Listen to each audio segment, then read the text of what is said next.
It was a night unlike any other, where the grand halls of King Aldred's castle buzzed with the merriment of a royal feast. Nobles draped in velvet and adorned with jewels filled the long banquet tables, their laughter echoing off the high, arched ceilings. Amidst the revelry, no one paid attention to Cedric, the frail orphan boy who stood silently in the shadow of the great oak doors. He had no family, no wealth, and no reason to belong in such a place. But something had drawn him there that night, a strange pull, like fate whispering in his ear. It was here, on this very evening, that destiny would ask of Cedric a courage greater than his years. As the feast roared on, Cedric's eyes wandered to the regal couple seated at the head of the table. King Aldred, though grayed by the weight of ruling, carried a presence of strength and dignity that inspired loyalty among his people. By his side was Queen Esmeralda, whose beauty rivaled the moonlight streaming through the stained glass windows. Yet, as Cedric observed her movements, something unsettled him. Her glances were sharp, her gestures deliberate, as though she were performing a secret dance invisible to the rest. It was then he saw her hand slip into the folds of her emerald gown, drawing out a small vial that glinted under the torchlight. Cedric felt his breath hitch, his instinct screaming that something was deeply wrong. The queen, with an elegance so practiced it could deceive even the wisest, tilted her hand just so, letting a thin stream of liquid disappear into the king's chalice. To anyone else, it might have seemed an accident, an inconsequential gesture in the midst of idle chatter. But to Cedric, standing on the fringes of this medieval history, the act rang with sinister intent. It was as if the very air grew heavier, urging him to act before it was too late. The boy's mind raced, torn between fear and a strange sense of responsibility. How could he, a beggar with no voice or station, accuse a queen before a court of nobles? Compassion for the aging king weighed on his heart, for he had heard tales of Aldred's fairness and bravery. But more than that, Cedric was guided by a deeper instinct, an empathy for those who might suffer harm while the world stood idly by. He clenched his fists, his courage building like a storm ready to break. There would be no time for hesitation. As the queen withdrew her hand and resumed her regal poise, Cedric stepped forward, his legs trembling beneath him. The hall felt larger, more oppressive, as if every eye would turn on him the moment he made a sound. Yet, Cedric knew that staying silent would betray his very soul. His heart pounded as he took a breath, his voice small yet determined as he cried out, "Do not drink that." The clinking of goblets and forks stilled, replaced by a silence so thick it seemed the room itself had frozen in place. Compassion had overcome fear, and now, all he could do was wait. The crowd turned toward the boy, confusion and outrage flickering across their faces. Whispers rose like the rustling of leaves in a storm, and the weight of their judgment pressed down on Cedric. But he held his ground, his eyes locked on the king, who had paused mid-motion with the chalice in his hand. Cedric's voice trembled as he added, "Your Majesty, I saw her. I saw her put something into your cup." The words hung in the air, a fragile truth that threatened to shatter against the disbelief surrounding him. The queen's reaction was immediate, a sharp, indignant gasp that cut through the murmurs. Her beauty turned cold, her expression like a blade poised to strike. "What nonsense is this?" she demanded, her voice laced with venom. But Cedric, though trembling, refused to back down. He had no proof, no title, no authority, only his word and the raw determination to prevent a tragedy. Loyalty to the truth was all he had, and in this moment, it had to be enough. King Aldred lowered the chalice, his gaze shifting between his wife and the boy who dared to speak against her. The air seemed to crackle with tension, every soul in the room holding their breath for what would come next.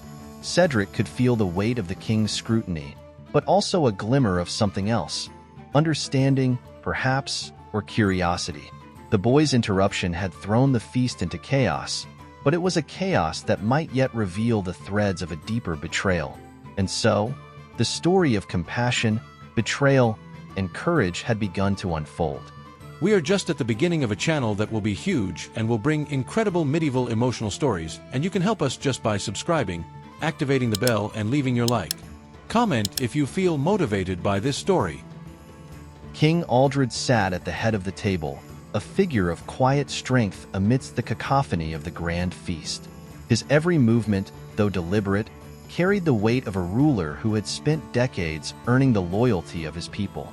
The chalice in his hand was ornate, carved with intricate symbols of the realm's long and storied history.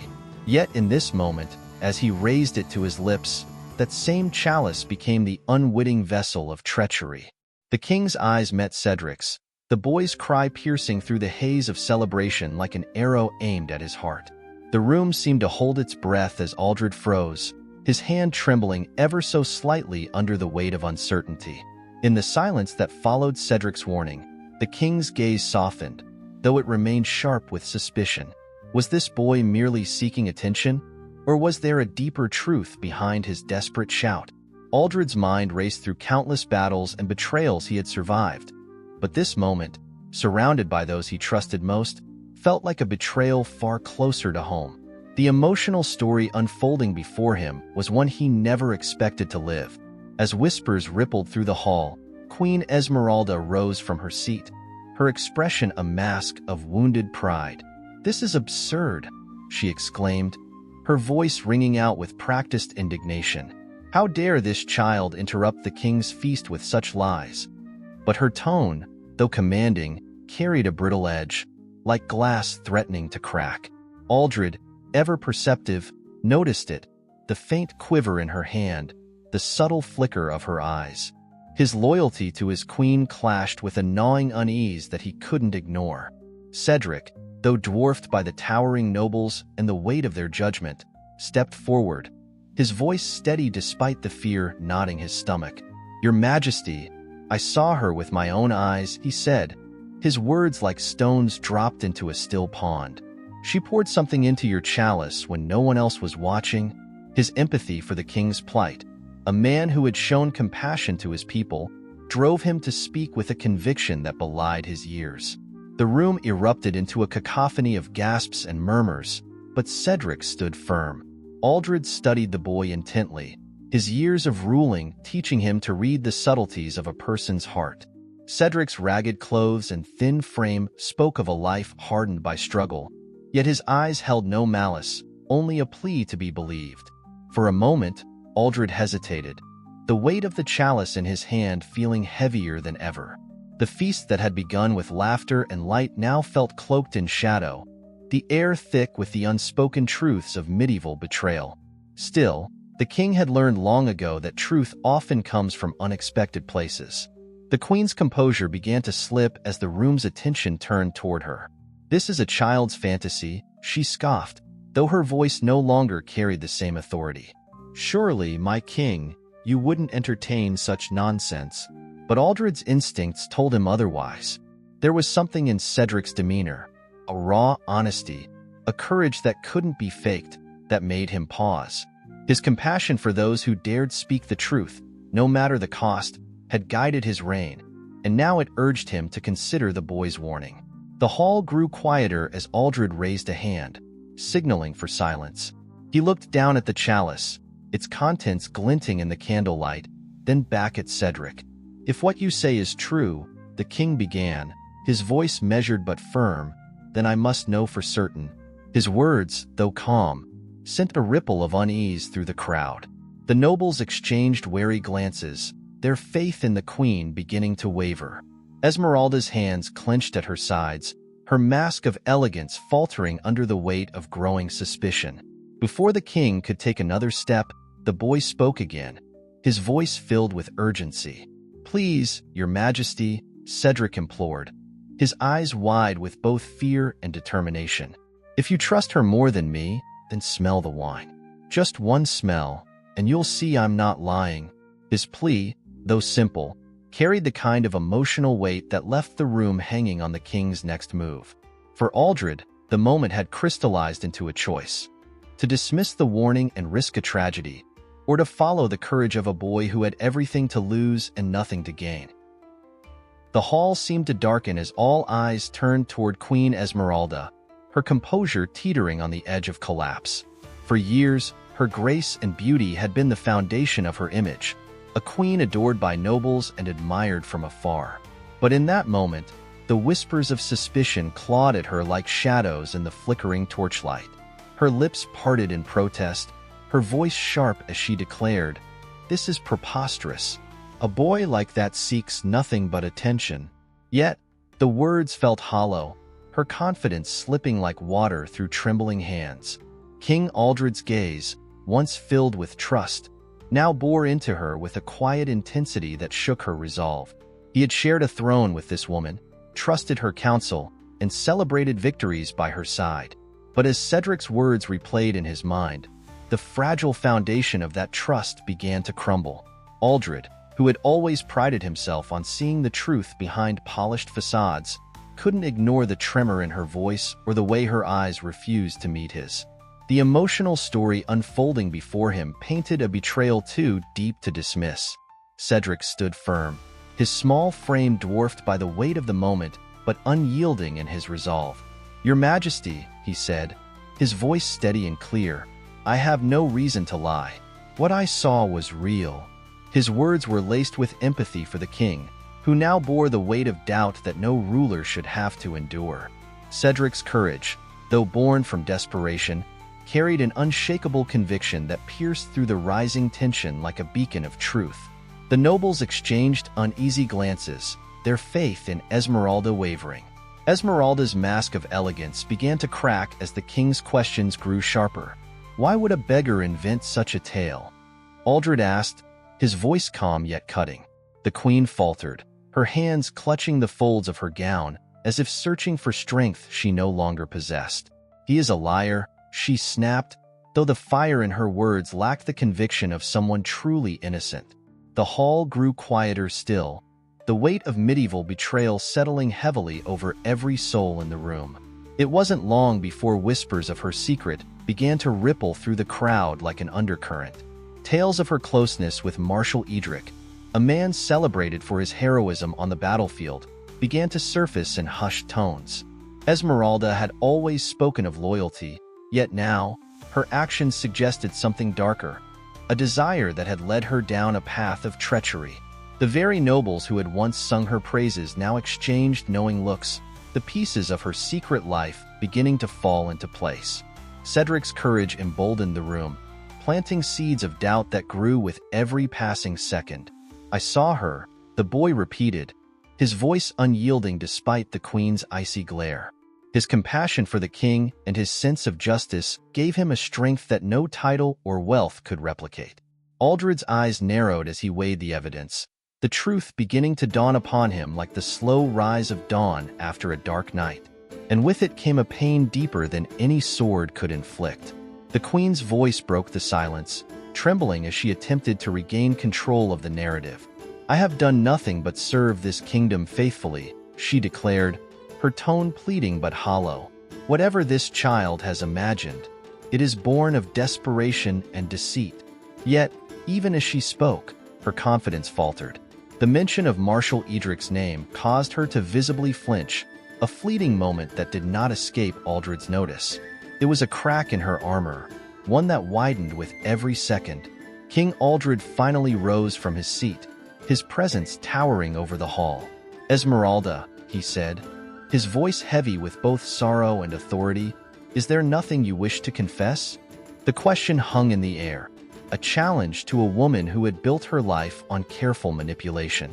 The queen's silence, though brief, spoke volumes, a momentary hesitation that betrayed more than she could ever deny. The nobles, Cedric, and the king himself waited for what would come next, knowing the unraveling of her secret was only just beginning. Queen Esmeralda's silence was deafening, her once commanding presence now reduced to the trembling figure of a woman caught in her own web of deceit. The hall waited with bated breath, every noble and servant frozen as though time itself had paused to bear witness. Finally, with a sigh that seemed to carry the weight of her crumbling facade, she began to speak.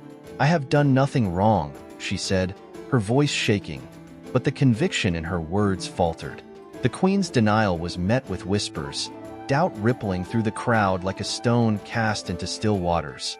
King Aldred, his expression a mask of stern resolve, stepped closer to his queen. "Esmeralda," he said, his voice steady but heavy with emotion. "If you speak the truth, why do your hands tremble? Why does your gaze falter?" His words, though measured, struck like a blade honed by years of wisdom. Compassion for his people and loyalty to his kingdom demanded that he uncover the truth, no matter how painful. The queen looked away, her hands gripping the back of her chair, as if searching for balance in a world now tilting against her. Cedric, still standing at the edge of the crowd, watched as the queen struggled under the weight of her own secrets.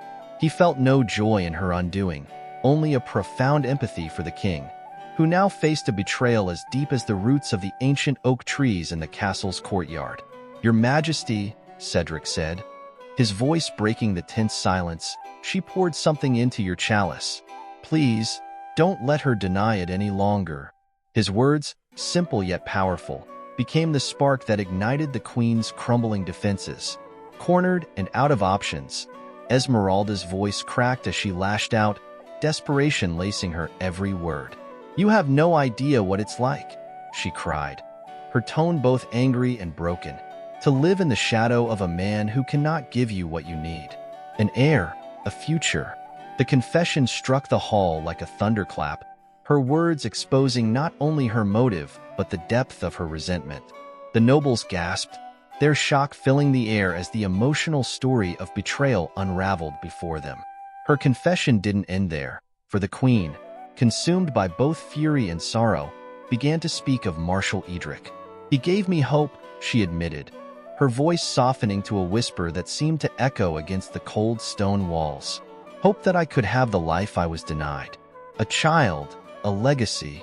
Her words hung in the air, painting a picture of medieval betrayal rooted in desperation and unfulfilled dreams. But even as she spoke, her reasoning found no sympathy in the eyes of those who had gathered to see justice served. King Aldred's face hardened, the pain of her words cutting deeper than any blade. "You would trade loyalty for ambition?" he asked, his voice like steel, cold and unforgiving. "You would poison the one who trusted you most, who stood by you as king and husband?"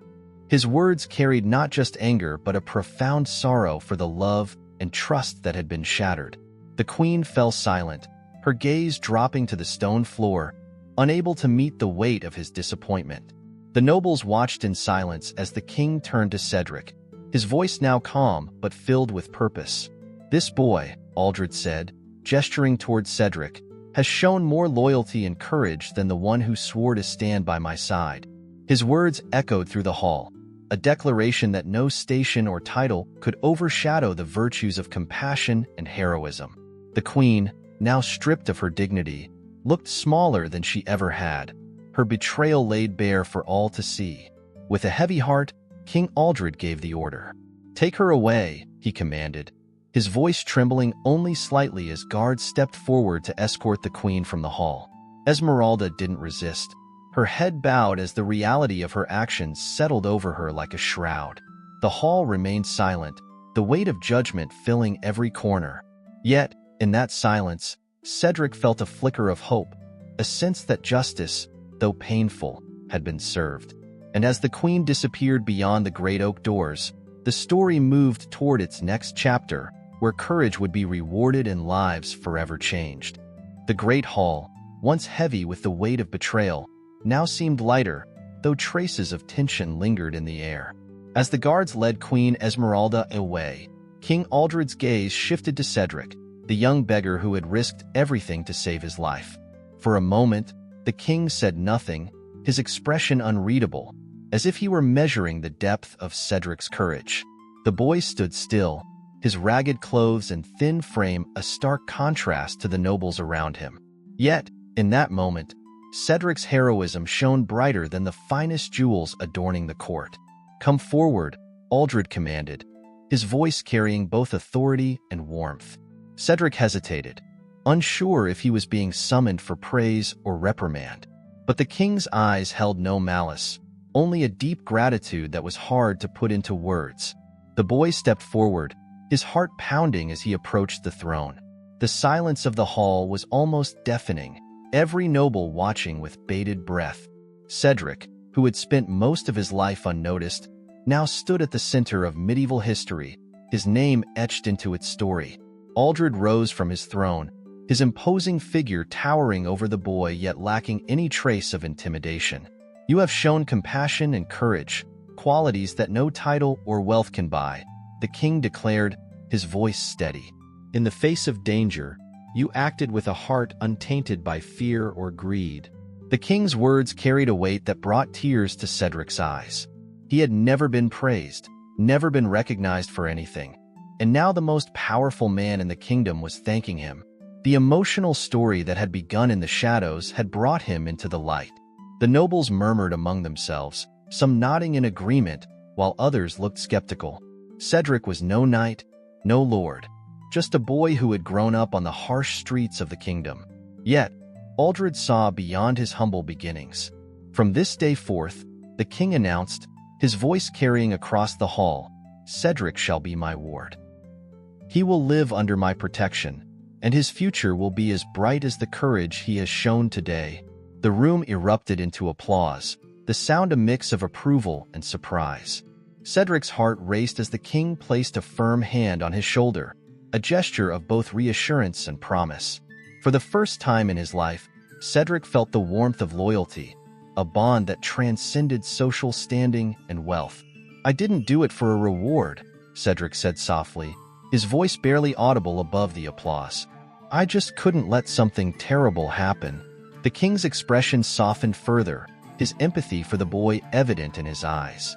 "And that, Cedric, is what makes you truly noble," Aldred replied, his tone filled with admiration. The nobles slowly approached Cedric, offering him words of encouragement and congratulations.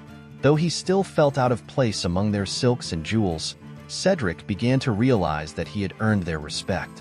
His story was no longer one of hardship and survival, but one of inspiration and heroism. He had reminded them all of the power of courage, even in the face of impossible odds. The once muted whispers about betrayal were now replaced with murmurs of admiration for the boy who had saved the king. As the evening waned, Aldred led Cedric through the castle's grand corridors, showing him the chambers that would now be his. The boy's eyes widened at the sight of the warm bed, the shelves of books, and the glowing hearth, a world away from the cold streets he had called home. "You will learn, Cedric," Aldred said, his voice calm but firm. "You will grow into the man this kingdom needs. And one day, you will tell this story so others may find courage in their darkest moments." The king's words carried a promise of a future filled with purpose. Though Cedric couldn't fully grasp what lay ahead, one thing was certain: his life had been forever changed.